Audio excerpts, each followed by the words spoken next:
Daniel y yo habíamos regresado de Londres con una servilleta de papel arrugada en el bolsillo y un nuevo objetivo.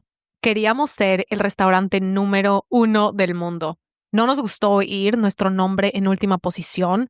Decidimos usar esa humillación como impulso. Teníamos una idea radical de cómo lograrlo, pero nuestra visión no se parecía nada a lo que ya existía. No es que sean poco realistas, es que están siendo irracionales, nos decían. Esa palabra, irracionales, pretendía desactivarnos y poner un punto final a la conversación, pero pasó lo contrario. Se convirtió en nuestro grito de guerra, porque nadie que haya cambiado las reglas del juego a lo largo de la historia lo hizo siendo racional. En cualquier disciplina, tienes que ser una persona irracional para ver un mundo que aún no existe. En 11 Madison Park comprendimos que la magia no solo venía de lo que servíamos en un plato, venía de ser irracionales a la hora de despertar sentimientos. Este es un pedacito de la historia de la que vamos a hablar hoy, la historia de 11 Madison Park y el libro Hospitalidad Irracional, escrito por Will Guidara. Este libro, ¿por dónde empezar? Este libro encendió algo en mi alma, movió algo dentro de mí. Lo leí en enero, lo empecé y no lo podía parar. Me pareció uno de los mejores libros de negocios que he leído en toda mi vida. Y cuando lo estaba leyendo dije, tenemos que hacer un episodio del podcast sobre este tema, sobre este restaurante. Pero después se me ocurrió una idea. Se me prendió el foco y dije, tengo que ir a 11 Madison Park, al restaurante a comer. Necesito probar el menú de degustación porque nunca fuimos cuando vivíamos en Nueva York. Y después, una vez que tenga la experiencia completa, me siento a trabajar en este episodio. Así que hicimos un viaje a Nueva York en octubre y fuimos a probar el menú de degustación, almorzamos ahí, pasamos las 4 horas. Y después de eso me volví a leer el libro, esta vez en español, y me senté a trabajar en esta serie de episodios. Me puse una meta ambiciosa que me dejó un poco paralizada por unos días, que fue cómo logro encapsular en dosis potentes lo que tú y yo podemos aplicar en nuestros proyectos y en nuestra vida para construir algo extraordinario y para utilizar toda esta información, esta historia, esta magia detrás de este restaurante para aplicarlo en nuestros propios proyectos, para construir algo extraordinario y realmente diferenciarnos en mercados saturados. 11 Madison Park logró diferenciarse entre cientos de miles de restaurantes. Y no solo logró volverse relevante, se volvió el número 1 del mundo. Cambió la industria, creó nuevos estándares, rompió récords, cambió vidas en el proceso.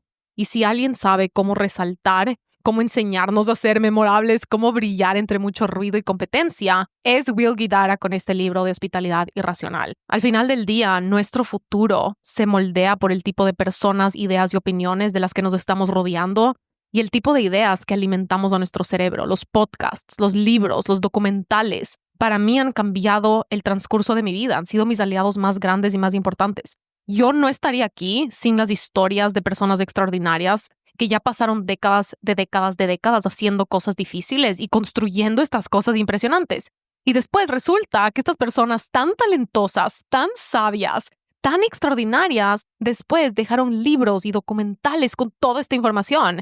Leer este tipo de historias no se trata de copiar lo que alguien hizo. Se trata de entender cómo pensaban al respecto de lo que hicieron. Se trata de entender cómo tomaban decisiones, cómo superaron obstáculos y qué realmente necesitaron para llegar así de lejos. Tenemos este regalo, este milagro de poder usar estos libros y estos documentales para poder abrir las cortinas y ver detrás de telones. De no solo ver, ese restaurante que ganó el número 1 del mundo, sino de ahora también entender quiénes eran las personas detrás.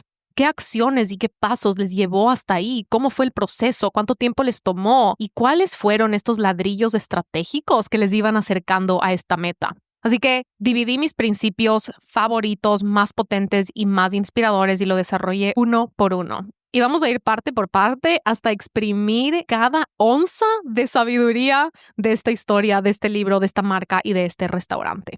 Vamos a comenzar con el principio número 1 el día de hoy, que es: tienes que ser una persona irracional para ver un mundo que aún no existe. Lo que más me marcó la primera vez que leí el libro fue cómo Will habla de ser irracional sin pedir perdón y sin pedir permiso. Creo que fue la primera vez que alguien me lo dijo tan claro y en la cara: deja de ser tan racional. Deja de pedir disculpas, deja de bajarle el volumen, deja de suavizar tu energía para no incomodar y deja de tener un pie adentro y un pie afuera. A mí, personalmente, me criaron para ser una mujer racional y medida. Yo crecí en un contexto en el cual la visión de una mujer perfecta es mantenerte alejada de los extremos. Y en esta visión, ser una buena mujer es seguir un montón de reglas incansablemente largas. Y mientras sigues estas reglas, asegurarte de siempre quedarte tibia, como en el centro. Está bien soñar, pero no más grande que un hombre. Está bien estudiar, pero no ames estudiar demasiado por encima de otras prioridades responsables. Está bien ser apasionada, siempre y cuando no se vuelva tu personalidad. Está bien trabajar, pero de una manera medida y sin amar tu trabajo demasiado. Está bien y está cool que te cuides, que comas saludable, que hagas ejercicio, pero cuidado, tus hábitos saludables incomodan a los demás. Cuidado, interfiere con que estés disponible y seas todoterreno y estés siempre abierta a lo que sea que tu pareja o el mundo necesite de ti. Está bueno que seas un poco ambiciosa, pero siempre y cuando lo hagas siendo perfectamente balanceada, haciéndolo de una manera aesthetic, mientras tienes el sistema nervioso perfectamente regulado y has sanado todas tus heridas. Yo crecí pensando que la meta era caminar por el mundo en este total equilibrio, con prudencia, con armonía. Esta idea de ser racional para mí cuando yo crecía era este gran peligro de caer en desbalances. Es peligroso tener demasiado entusiasmo, es peligroso tener demasiado enfoque, es demasiado querer mucho, es peligroso tener demasiada energía, es un peligro trabajar demasiado. Y mi mejor amiga, la Ale Freire, le llama a esto un tipo de autosabotaje. Este intento de hacer todo en perfecto balance, en perfecta medida, que en el proceso nos termina quitando la oportunidad de aprovechar nuestro verdadero potencial y nuestra verdadera intensidad. Porque cuando tratamos de vivir, soñar y además hacerlo perfectamente racionales, en realidad terminamos diluidas, en realidad terminamos con todo a medias, con un pie adentro y un pie afuera. Y no terminamos de hacer nada completo y nada bien. Terminamos con un agua que no es ni fría ni refrescante, ni caliente y reconfortante, tratando de estar en todo lado al mismo tiempo. Porque el agua tibia no es ni lo uno ni lo otro. No cumple ni con el objetivo del agua helada ni el objetivo del agua caliente y termina pasando desapercibida muchas veces porque está tratando de ser mucho a la vez. Para mí, algo que me ha cambiado el chip es analizar y aprender de, por ejemplo, atletas o los artistas del cine que nos enseñan otra alternativa de trabajar, de vivir, de crear, de construir, que es hacerlo por temporadas. Una actriz, por ejemplo, da todo de sí mientras filma una película. Días larguísimos, total enfoque, es una temporada de crear y de dejar todo en la cancha. Es probablemente lo único en lo que piensan, su vida gira alrededor de eso, pero después de esa temporada más enfocada, le sigue probablemente una temporada de descanso, recuperación y tiempo totalmente disponible en familia, en comunidad. Y ese concepto a mí me ha servido muchísimo, porque ahora todo lo que hacemos y creamos adentro de la empresa es por temporadas y es por ciclos y ha hecho que todo sea tanto más sostenible y tanto más realista, sin terminar con este pie adentro y este pie afuera. Estos últimos 2 años de mi vida ha sido como ir haciendo un inventario de todos los lugares en los que me sigo quedando chiquita y sigo teniendo un pie adentro y un pie afuera en este intento de ser demasiado racional. Pero me tocó aprender a la fuerza, porque a lo largo de mi carrera han habido estos momentos en los que me acuerdo tan claro escuchar consejos de personas tibias, que me decían que trabaje menos, que no me debería importar tanto, que no haya apuro, que le dé más suave. Y en ese proceso ahora me doy cuenta que también caí en la trampa de comprarme consejos de personas con burnout, de personas que se quemaron trabajando. Y yo seguí esos consejos a ciegas, pero sin tener burnout. Y ahora mirando para atrás, me arrepiento porque lo que hice fue volverme más tibia, solo por seguir consejos que no aplicaban para mí en ese momento de mi vida, que no eran coherentes con lo que yo estaba necesitando. En ese intento de no terminar burnout, terminé burnless, que hemos hablado este año sobre eso, sobre este congelamiento del alma que sucede cuando le bajas tanto el volumen, te vuelves tan tibia con estos sueños o con estos anhelos y dejas proyectos en pausa, no porque quieres, sino porque piensas que deberías. Y en el proceso el alma se empieza a erosionar y este fuego se empieza a erosionar y todo se empieza a congelar. No todo el mundo necesita darle más suave, no todo el mundo necesita descansar más, no todo el mundo necesita más tiempo libre, no todo el mundo necesita que le importe menos el trabajo en cierto momento de su vida. No todo el mundo necesita más flexibilidad o quitarle el apuro, porque hay momentos de nuestras vidas en los cuales lo que nos compete es darle con todo y aplastar el pie en el acelerador y decir, quiero moldear el mundo, quiero crear algo que no existe, quiero crear un equipo de excelencia, quiero lograr algo que otras personas no han podido lograr y quiero romper límites. Uno de mis retos más grandes ha sido este miedo a ser alguien que no encaja, este miedo a ser diferente al resto, a sentirme fuera de esta sensación de que no entro en el molde tradicional. Y honestamente, yo sí traté con todo mi ser y toda mi energía y toda mi intención de entrar en este molde tradicional, de ser esta mujer que cumple con todos estos checklists, de ser una esposa perfecta, de cumplir con todas estas expectativas sociales. Y el resultado fue una depresión clínica bien grave y bien oscura, porque para entrar en este molde tuve que sacrificar y negociar mis valores. Y nada que hacer, hay un precio que pagamos cuando sacrificamos nuestros valores, cuando sacrificamos nuestra esencia, cuando negociamos nuestra verdad, cuando le reprimimos, le escondemos, le bajamos el volumen. Y lo irónico es que para crear algo mágico en el mundo, para apuntarle a las estrellas, lo primero que tenemos que hacer es sacar a brillar eso que tenemos dentro, que es indomable, esa esencia, esa visión, esos puntos de vista, estas maneras de funcionar y estas partes de nosotros que tal vez crecimos pensando que eran debilidades, para entonces poderlos transformar y decir, ¿qué pasa si son mis superpoderes? Y cuando estamos hablando de diferenciarnos, el primer paso es estar dispuestos a resaltar, estar dispuestos a no pertenecer y estar dispuestos a ir en otra dirección diferente a nuestro entorno. Y este libro para mí fue esta vocecita que me dio este permiso, esta bandera verde que dice, tienes permiso para ser irracional, tienes permiso para apuntarle a algo tan extraordinario que nadie entiende y que nadie piensa que es posible. Tienes permiso de escuchar las dudas de otras personas y decir, lo voy a tomar como un reto, te voy a demostrar que sí es posible, te voy a demostrar cómo lo voy a lograr. Y Will habla mucho de esto en el libro. Yo creo que por eso me llegó tanto, porque él habla de cómo le criticaron toda su vida por ser demasiado perfeccionista, de cómo le criticaban en el colegio, cómo se burlaban de él en la universidad, porque siempre fue esta persona a quien le importaba todo demasiado.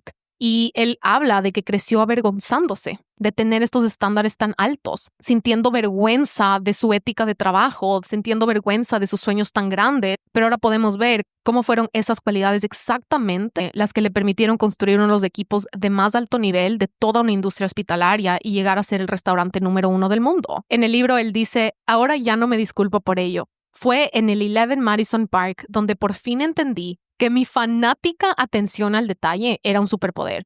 Porque hay dos reacciones posibles cuando descubres que la perfección es inalcanzable. Puedes rendirte o puedes intentar acercarte al máximo a ella. En 11 Madison Park optamos por intentar acercarnos a ella. Quizá no sea posible hacer todo a la perfección, pero sí es posible hacer muchas pequeñas cosas perfectamente. Y esa es la definición de la excelencia. Ejecutar miles de detalles a la perfección. Y más adelante en el libro, Will habla de una de las primeras tradiciones que instituyó en la empresa, que fue la cena de acción de gracias con todo el equipo. Después de servir a la gente en el restaurante, empezaron a crear esta tradición donde ellos también comían esta comida espectacular en equipo. Y Will hace un brindis la primera vez que se sienta con todo el mundo a comer y lo describe así. Hablé con el corazón. Les dije que estaba agradecido de estar por fin en un lugar donde no tenía por qué esconder mi neurosis ni avergonzarme de ella. Esto le sacó una carcajada a todos, no solo porque ellos habían sufrido por mi perfeccionismo, pero también porque todos los que estaban alrededor de aquella mesa habían pasado parte de su vida laboral fingiendo que tampoco les importaba tanto lo que hacían por miedo a que se burlaran de ellos. En 11 Madison Park todos nos sentíamos como en casa. Para contexto, 11 Madison Park maneja un equipo entre 150 y 200 personas. Estamos hablando de 200 personas trabajando en un solo restaurante. No estamos hablando de estos 200 personas abriendo restaurantes por todo el país, ni manejando una cadena gigante, ni manejando una empresa con miles de productos. Estamos hablando de 200 personas enfocadas en un menú de degustación, en un local comercial, en una cocina con un chef y una misión. Y Will tuvo que ser la persona que alzó la bandera y dijo, vamos a crear un equipo irracional, vamos a liderar con estos estándares. Pero lo que terminó pasando es que resulta que hay un montón de personas en el mundo que también estaban buscando un lugar así. Resulta que todo ese equipo también se había sentido marginado y excluido y como que no entraba en este molde. Resulta que habían todas estas personas que también habían tenido que bajarle el volumen y diluirse y fingir que les importaba un poco menos porque tenían miedo a que se burlen de ellos. Pero gracias a que una persona como él alzó esta bandera, se pudieron encontrar y pudieron literalmente hacer magia juntos y cambiar una industria. Resulta que a veces literalmente nos sentimos diferentes porque estamos supuestos a crear algo nuevo, estamos supuestos a ir en búsqueda de otras personas que también se sienten solas y que también sienten que no encajan, para entonces podernos encontrar. Esta filosofía de ser irracional es estar dispuestos a demostrar cuánto nos importa, cuánto estamos dispuestos a dar, a entregar y cuántas veces también estamos dispuestos a intentar, ¿verdad? Se trata de cuánto sudor estamos dispuestos a dejar en la cancha y pasar en la cancha por un tiempo mucho más largo de lo que se ve cool por afuera o de lo que nos hace ver perfectas. Estar dispuestas a vernos cringe, a que no nos entiendan, a trabajar en algo más allá de lo que otras personas consideran suficiente o necesario. Will nos dice, para llegar a ser el número 1 hay que apuntarle a crear algo mágico. Y en el libro, él habla de una cita de un mago profesional que dice que nos tenemos que llevar todos tatuados en el alma. Y dice así: a veces, la magia no es más que alguien que dedica más tiempo a algo del que cualquier persona racional esperaría. Le voy a volver a repetir. A veces la magia no es más que alguien que dedica más tiempo a algo del que cualquier otra persona racional esperaría. Y creo que ahí está la clave, estar dispuestos a ser la persona que más tiempo le dedica a algo. Will no habla de querer ser perfecto hoy o de sentirse insuficiente y latigarse hasta no lograr la perfección. Él no habla del perfeccionismo que paraliza. Él habla de que la excelencia es dedicarle más tiempo a cada detallito de lo que otras personas están dispuestos a dedicarlo y hacerlo por años de años de años, por décadas. Will no nos dice que seamos irracionales en buscar resultados inmediatos o decir varita mágica para que sea más fácil y simple. Él en realidad de lo que está hablando es de tener una tenacidad irracional, de pasar 10 veces más tiempo resolviendo un problema o un detalle. Él habla de pasar semanas y cientos de horas mejorando en cómo planchan el mantel, mejorando la experiencia de cómo te pasan la factura. Habla de tener decenas de reuniones, decenas de experimentos, solo para encontrar cómo tener el mejor café del mundo al final de ese menú de degustación. Habla de tener cientos de horas de práctica para que un mesero sepa servirte una sopa de la manera más increíble del mundo. Él describe esta hospitalidad irracional como ser una persona que lleva el corazón en la mano. Esto significa estar dispuestos a ser vulnerables, mostrar nuestra pasión, demostrar todo lo que amamos sin reservas, con curiosidad, fascinación y todo su entusiasmo, sin ocultarlo, sin bajarle el volumen, sin esconderlo. Básicamente lo que Will nos está diciendo es cool que te importe. Es cool que te importe mucho, es cool intentar mucho, es cool ser la persona más entusiasta de cada cuarto, es cool ser diferente y es cool demostrar cuánto te apasiona y lo lejos que quieres llegar. Y más adelante tiene una cita que me encanta que es: lo único que hace falta para que suceda algo extraordinario es una persona con entusiasmo. Al principio de su carrera, él aprende de este poder del entusiasmo como una herramienta de liderazgo de uno de sus mentores, que fue Randy, y describe a Randy de esta manera. Los ánimos de Randy eran como una ola que te arrastraba quisieras o no, y por eso era capaz de transformar un grupo de personas distraídas, hambrientas y con resaca y convertirnos en un ejército activado. De él aprendí esto: haz que tu energía influya en las personas con quien hablas y no lo contrario. El optimismo de Randy a veces podía ser difícil de creer que era real. Si le preguntabas qué tal estaba, él te respondía: ¿sabes qué? Estoy intentando que hoy sea el mejor día de mi vida. Y ese positivismo inquebrantable resultó ser irresistible, porque él creía tanto en lo que él decía que antes de darnos cuenta, nosotros también. Lo que Will está describiendo, que aprendió de Randy, que después pudo aplicarlo con su equipo para llegar a ser el restaurante número 1, él está describiendo esta convicción inquebrantable, esta convicción irracional que tenemos que aprender a mantener para que otras personas nos alcancen. En vez de decir, necesito que otras personas sean entusiastas para entonces yo tener permiso de tener entusiasmo. Es como decir, si a mi equipo le importa, entonces a mí también me importa. No, lo que Will dice es, nada puede cambiar si tú no estás primero dispuesta a ser la persona que lidera con ese entusiasmo, que enseña ese entusiasmo, que tiene el corazón en la mano. Y es súper potente escuchar a un líder de un equipo de tan alto nivel hablar del poder del entusiasmo, porque el entusiasmo está disponible para ti y está disponible para mí y está disponible aquí, ahorita, en este segundo. Habla de esta herramienta como la clave para inspirar personas, activar personas, energizar personas a un equipo, a una misión y mantener a todo el mundo con ese enfoque apuntando y disparando hacia excelencia. Lo único que hace falta para que suceda algo extraordinario es una persona con entusiasmo que entre a un cuarto, eleve la energía de todo el mundo y direccione esa energía hacia una meta mágica, extraordinaria y de alta excelencia. Y esa puede ser tú. Y entonces este primer principio con el que estamos comenzando se trata de ¿qué tan irracional ha sido tu entusiasmo este año? ¿O qué tanto le has bajado el volumen? ¿En qué áreas de tu vida, en qué proyectos, en qué metas sigues teniendo un pie adentro y un pie afuera? ¿En qué áreas de tu vida sigues queriendo ser ni el agua fría, ni el agua caliente, el agua tibia, un poquito por aquí, un poquito por acá, y terminas sin estar en ningún lado? ¿Qué tan tibio o qué tan tibia has estado siendo solo por miedo a no ser vulnerable, por proteger tu corazón, por proteger tus sueños, por tener miedo a que no se vea cuánto te importa? O tal vez solo estas ganas supernaturales e inconscientes que nos sucede cuando mimetizamos con los grupos de personas, ¿verdad? Nos sentamos en una mesa y nos parecemos a ellos. Entramos a un cuarto y adoptamos los patrones de las voces que utilizan, el ritmo, el tono, los sueños.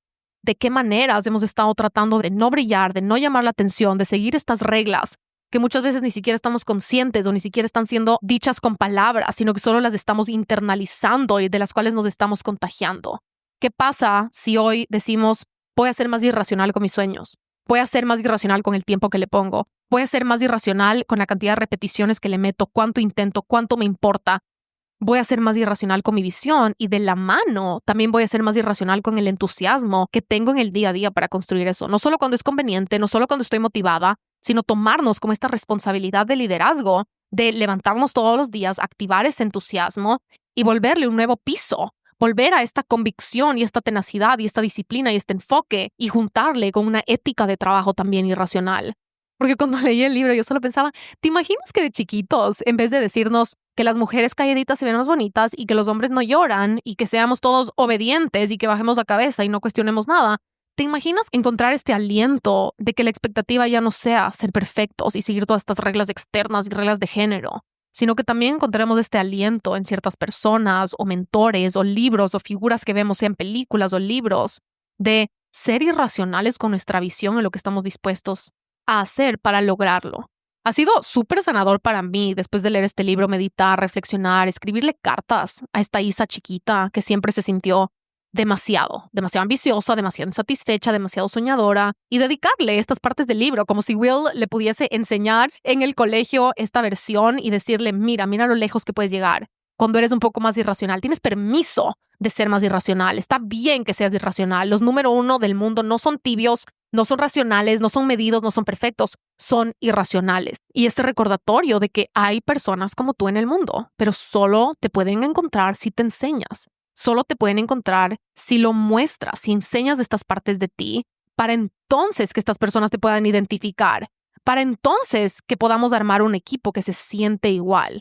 Para mí, cambió el chip ir a este restaurante, pasar esas 4 horas ahí, leer este libro, imaginarme esta visión del discurso de acción de gracias y decir, hay un montón de personas alrededor del mundo que han estado buscando un espacio para ser más irracionales, para apuntarle más lejos, para soñar con estas cosas extraordinarias. Hay un montón de personas que están buscando un lugar porque también quieren saber lo que es llegar a ser el número uno. Hay personas buscando esto, sintiendo este anhelo, sintiendo este vacío, porque sienten que no entran, porque sienten que no han encontrado su tribu, porque sienten que no han encontrado un lugar que saca lo mejor de ellos. Para poder liderar estos equipos hay que alzar la bandera y tienes que estar dispuesta a ir tú primero, porque no podemos esperar absolutamente nada de nuestro equipo que no estamos dispuestos a hacer nosotros primero. Así que este primer principio se cierra con que tienes permiso de ser más irracional, con que tienes permiso de identificar dónde le has estado bajando el volumen, dónde has estado aplastando el freno, dónde has estado tratando de no sobresalir, de no brillar, de no intimidar. Y ahora imagínate que Will, que literalmente llegó a ser y a liderar el equipo al restaurante número 1 del mundo, te dice, la razón por la que llegamos fue porque fuimos irracionales en el proceso, irracionales con nuestra ética de trabajo, irracionales con nuestra visión e irracionales con el tiempo que le metimos para lograrlo. Para hacer este episodio, investigué varias cosas. Hay un episodio de Sex and the City en el cual sale este restaurante. Hay un documental en Netflix en el cual enseñan la renovación que hicieron. Hay un TED Talk espectacular de Will, donde habla de esta hospitalidad racional que salió, me parece, cuando estaba él escribiendo el libro. Y el libro está en inglés y en español. Así que todos esos recursos los empaqueté y saqué notas de este primer principio y lo puse en un PDF completamente gratuito para que lo puedas descargar. Como siempre, lo puedes desbloquear en menos de un minuto solo entrando a mi Instagram, Isa García, me mandas un mensaje por DM y me pones el número de este episodio, que es el 206. Solo me mandas un mensaje con ese número y se te va a desbloquear inmediatamente para que puedas tener ahí todos los links, todos los recursos y además las notas de este primer principio de cómo diferenciarnos siendo más irracionales.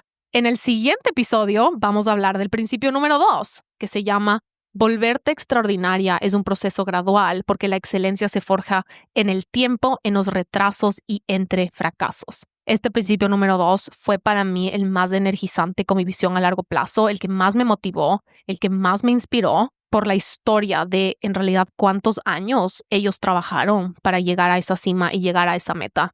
Así que nos vemos en el próximo episodio con el principio número 2 de cómo diferenciarnos, cómo ser memorables y cómo brillar entre ruido, competencia y mercados saturados. Nos vemos en el siguiente episodio con el principio número 2.